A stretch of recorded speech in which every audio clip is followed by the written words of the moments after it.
Hello and welcome to another ATP Geopolitics video with myself, Jonathan MS Pearce. This is a Ukraine war frontline update for the 25th of March 2023. Let's go straight to the northeast sector of the front line. So this is the whole map of Ukraine as according to War Mapper, and we'll go to the Kupiansk to Svatova to Kreminna axis here, which looks on my map like this. Kupiansk here, there's activity going on around Avdivka again.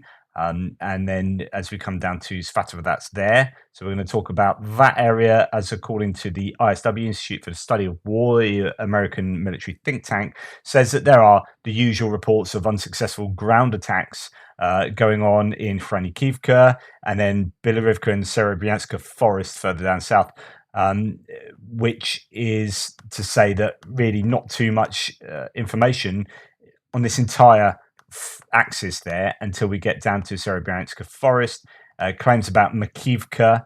I found this interesting from ISW. So the mill talks about a prominent Russian mill blogger claimed that positional battles continue in the Kupiansk area, but the situation has not changed. Okay, the mill blogger also claimed that Russian forces made marginal advances northwest of Kreminna towards the outskirts of Makivka and west of Ploshchanka. This prominent Russian mill blogger used old combat footage filmed no later than November 2022 to assert that Russian forces advanced near Makivka in March 2023.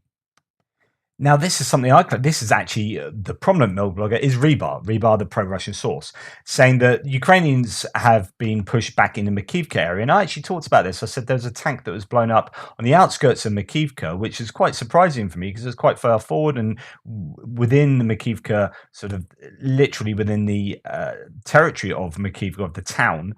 And Rebar was referring, however, it turns out, to footage that he claims was recent, but was actually from November 2022. And this is the same footage on another spliced video. And I believe this was the tank that was blown up. I think it was that one. This goes on to other stuff. But basically, one must be really careful because... and that might have been a genuine mistake. He might have found some geolocated footage or been given that by someone else. It's like, oh, we've advanced in Makivka. And it turns out that was footage that's 5 months old and isn't relevant at all to now. And so the claim that, and I said this the other day, I said there are Russian claims that they've moved forward to the outskirts of Makivka. That appears not to be correct, at least if we can trust that analysis by others there, that was old footage. But as far as anything else in the area goes, as Defmont says, Russians attacked in Hranikivka, Serebryanska forest and Bilorivka, but not too much to report otherwise. So we will go down to just south of the Serebryansky forest to Verkhnokho-Myanska, and I referenced this, talked a little bit about it in my news segment this morning. This is a piece of video that is absolutely, it's just compulsive viewing, and it's a little sort of tactical overview of a small battle for a tiny bit of trench network that it almost feels like a computer game until you remember that these are real human beings. Anyway, I just remind you of it here because I know I spoke to you this morning, but some of you might not have watched that video. You've basically got about 15 or so Russian troops here fighting for or trying to storm a very small bit of trench.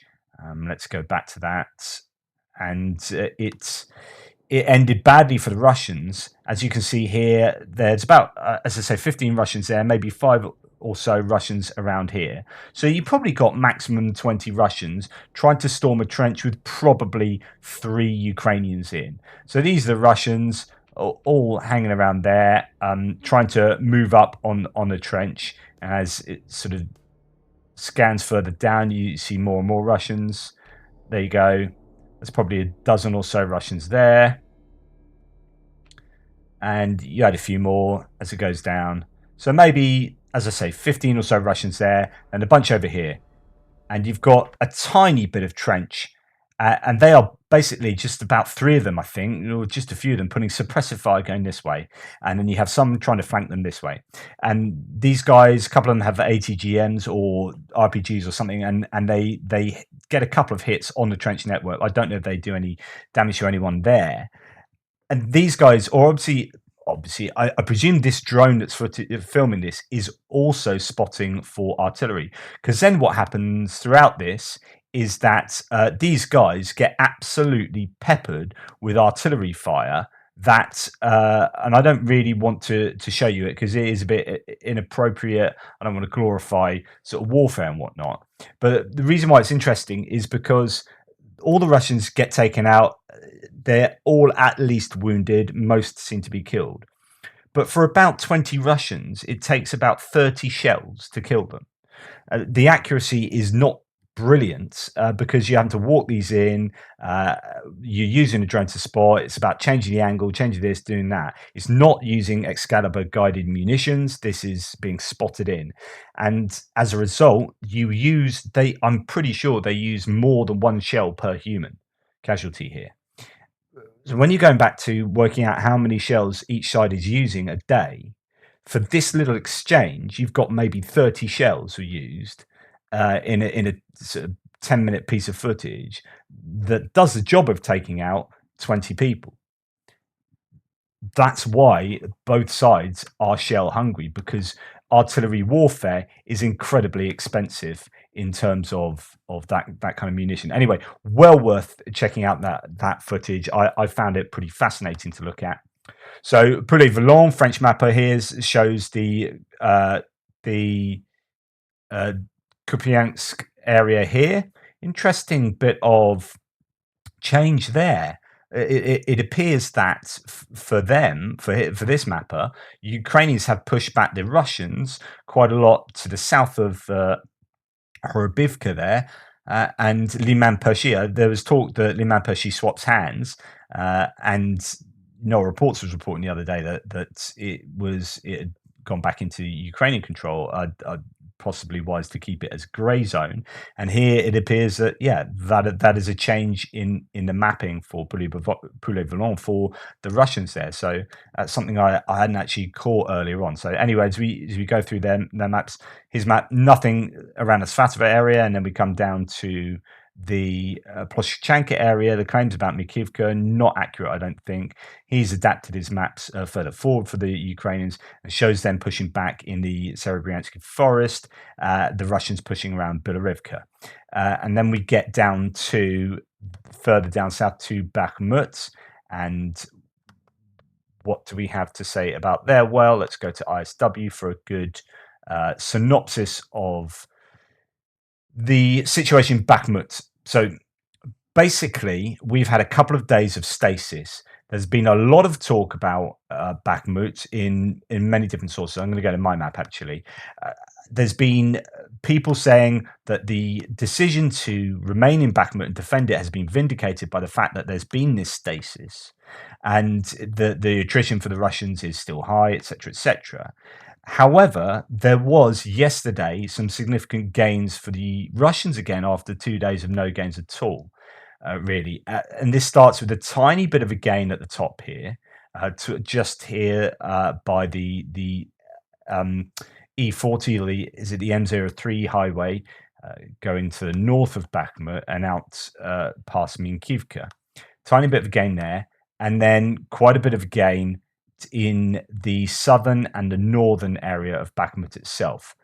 So before I go to ISW, actually, I'm going to show you Suryat Maps Pro Russian Mapper. Says there's quite a substantial area of land taken here. I say substantial. It's not huge, but when you see how small the area that Ukraine is defending in Bakhmut is becoming, then this becomes substantial. So this is the Azon Steelworks metallurgical plant. You've got some of the buildings there on the western side, and then you've got area to the east of the Bakhmutovka River. Why this is important is because I don't think the Bakhmutka or Bakhmutovka River or Bakhmutovka River is much of a natural barrier anymore, because the river, as you can see, in fact, let's show you here. I'm going to now draw the river as it comes down pretty much. Does it come down there? Anyway, that's where the river goes. Now, as you can see, that over in this area, the Russians are to the east of, to the west of the river, and here they are to the west of the river. So all they need to do is push north from that southerly area and south from that northerly area, and they don't need to ford the river or cross the river at all. And it's not really the barrier it could be. And I've said that all along, that as long as you are the other side of the river, so to speak, to the north and south, then that's going to be a problem going forward. Anyway, going back to Syriac Maps, so Syriac Maps has them gaining some of this ground here. There's a sort of parking lot thing there. I'm going to talk about that in a second. So capture new areas close to Bakhmut railway station 1 and northern part of the garage some 100 meters south. Moreover, clashes with the Ukrainian army began in the first parts of the Makiyevka metalwork plant. So a different sort of metalwork plant in that whole complex. And then it goes on to say down in the south of Bakhmut, quite an area of ground taken here, situation south of Bakhmut city. Russian took control over most of Sobachivka district and surpassed Mariupolska Street, where troops had captured school number 5 in a simultaneous attack from the east by crossing the Bakhmutovka River. And entered into the first buildings of the bus station. So again, crossing the river, there were claims yesterday about possibly fording the river in the south. ISW made that claim, but then they had the wrong references in their footnotes, and I said, either they just got that wrong, they put the wrong references in, or that hasn't happened. Well, it looks like it has happened. They just put the wrong references in. And then Deep State Map. So just to let you know, on my map, this is this whole area that's been taken here. That is an increase in the Russian occupied territory. And then Deep State, but not Syriac Maps, but Deep State Maps has a whole bunch of area here, and I've changed my mapping in accordance with that. I think actually no, it's a whole bunch of land here. So basically, both to the south and to the southeast, the Russians have had quite some success in pushing the Ukrainians back. So not a great day in terms of territorial gain. I don't know if some of that actually happened yet, the day before, but it's just that the maps weren't updated. Now, okay, let's go back to what ISW says. So ISW says geolocated footage posted on March the 24th shows that Russian forces have advanced towards the T-0504 Konstantinivka Cheziv Yar Bakhmut highway, just south of Ivnivska, about 7 kilometers west of Bakhmut. We'll check that out in a second. I want to look at these other pieces of information first. Geolocated footage posted on March the 24th of Dishi confirms that Russian forces have advanced west of Zalyanantsky and within northern Bakhmut itself. Ukrainian Eastern Group Forces spokesperson Cheravati noted that the Russian airborne VDV and other unspecified conventional Russian forces are reinforcing Wagner around Bakhmut. And it goes on to say Ukrainian forces also appear to have retaken a segment of the E40 Bakhmut Slovyansk highway north of Bakhmut, as indicated by geolocated footage posted on March the 24th. Okay, let's go to that one first. That is an interesting bit of footage. So this is in the north here. This activity up here shows a tank on infantry duel, which is worth looking at. So this is this piece of footage. Oh goodness, has been doing the rounds, and you've got a tank that basically drives up the road. There are troops on either side of the road that are having a pop at the tank. Then the tank sort of moves up there and then reverses. I think, I don't know what tank it is, but it might have a maximum reversing speed of like 4 miles an hour or whatever it is. But as it retreats, and you've got a troop there as well, it's absolutely peppering each side of the road. And that took place on this highway there. So that's a tank moving up and down. Still, I'd have that grey zone, but there's been a slight gain for the Russians on that side of the highway over there. And then we come down to some geolocated footage to suggest that this area has been taken. There's fighting going on in that car park area, which is not there. It's over here. So there's lots of geolocated footage and lots of claims about that area. Down here, in the parking lots and whatnot. So, you can go and check these out in your own at your own leisure. But what this suggests is that when Syriac Maps, for example, is making claims about gains in territory, that there is, and ISW, that there is, ISW footnote these claims, and it appears that they are accurate. There are receipts for them, and geolocated footage around here. So this is the other one that ISW claimed shows that there's an marginal advance for the Russians. They're getting hammered at night. That's thermal imagery. But again, here I wouldn't say that shows advance. It's just in the grey zone. That's what you're going to expect, which is troops within some tree lines there getting hammered by artillery, and that's the sort of thing that you're going to expect in the grey zone between the lines. So I don't know that does show any advances towards Ivanivska. That to me just speaks of a grey zone. So that's basically what's going on in Bakhmut, and I think it's really interesting that there's been some fairly substantial increases in territory today, and even I was saying it does look like it really has culminated for the Russians, but they evidently they are still working hard to take Bakhmut. There have been numerous large fires in Bakhmut, the sector today. This is according to Firm's data. So Firm's data I haven't mentioned Firm's data for ages, but basically it's to really is data from satellite data to show where there are fires around the world, and its main purpose is to try and fight forest fires and things like that to help mitigate against those problems. So actually, it's been very useful in this war to be able to locate where there is activity going on the front line. And here you can see from this map that Firm's data shows that there is quite a lot of fire in areas that the Russians control, in the northeast and the northwest, but as well as a lot of activity going on in the center of Bakhmut, where obviously the Ukrainians are in control. So both sides appear to be hammering each other in terms of artillery. Then on the other side of saying these things, someone like Null Reports is pro-Ukraine, says, I can be quite clear about the front. Things are happening around Bakhmut, not in favor of Russia. The front is at a standstill. We could debate that. And Russia, in fact, it's not at a standstill. There has been movement. And Russian troops are short of armored equipment. I think that's probably true. This isn't the gains aren't as a result of armored equipment. Without specifying a time frame, it's coming. Another more detailed update tomorrow. He quite often throws out these cryptic things. They don't always actually translate into us being updated the next day with the information. I mean, he does have contacts on the ground. I guess we have to wait to see if anything happens around Bakhmut. There have been other claims that so here, Tim White says, indeed, I understand Ukraine has completely unblocked the minor road 0506 to the west of Bakhmut. That's a route to Chasiv Yar and crucial for keeping supply lines open. I actually said this yesterday that it was being used again. So this is the one around Kreminna, and the Ukrainians have done an awful lot of work to give a bit of breathing space around the road to the north of the road around Kreminna. And this is a paved road that goes from Chasiv Yar into Bakhmut. It's an important main supply route. So that is significant. Null Report says even Russian mill blogger War Gonzo notes a decrease in activity from Wagner forces around Bakhmut. Quote, it looks like their activity has decreased.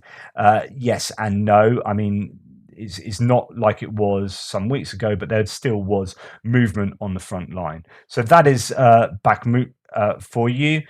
I think there is, that is a significant amount of territory they have lost, considering they don't have much more to lose. But I'll be interested to see whether that is reflective of continued pressure or whether Russians are indeed running out of steam and that there is possibly this much vaunted counterattack from the Ukrainians. Defmon makes mention of the Ukrainians pushing back the Russians around Kreminna, says, and I think was it reporting from Ukraine did something about this as well, but the Russians made some gains around Kreminna, but they were pushed back. They made some gains during the night, and then supposedly got their asses handed to them by, and the Russian forces had to pull back during the day. So that's what Defmon says about the area. Now let's go to Avdivka, further down to the south. That footage I was talking about, but the trench attack on the trench, it was Verkhnokamayanska, which is here, just between Bilorivka and Bilorivka. Uh, I must do an Andrew Perpetua tweet about the names of Ukrainian towns a little bit later. Right, Avdivka, what is going on there? Let's go first to pro-Russian source Rebar. On the Bakhmut, just says what we've already said. The storming of the Avdivka fortification, though, he says, continues. After several days of persistent fighting, Russian troops have completely liberated Kamyanka. So there's a very definite claim that Kamyanka has been liberated. I've not seen that reflected in any mapping, including Syriac mapping. It was the last settlement on the northeastern flank, which was partially controlled by Ukrainian units. So this is Kamyanka, which is around here. So I've got that still contested. Rebar is claiming that it's fully controlled now by the Russians. We'll see. I mean, it might well be. I don't know. I just want some confirmation of that. Rebar sort of goes on about Russian units continue to expand their zone of control near the Donetsk Ring Road over the past few days. Forward units have made significant advances in Pervomaisky, pushing the enemy back to the western part of the village. And then that's the end of his claims. Nothing else about sort of Zaporizhia or Kherson or Vuhledar or Marinka. But yeah, that's to say that towards Pervomaisky there's pressure in that area. But there's no other particular news from anyone about Kamyanka, Defmon, about Avdivka that's other than the usual kind of like repelled attacks, so on and so forth.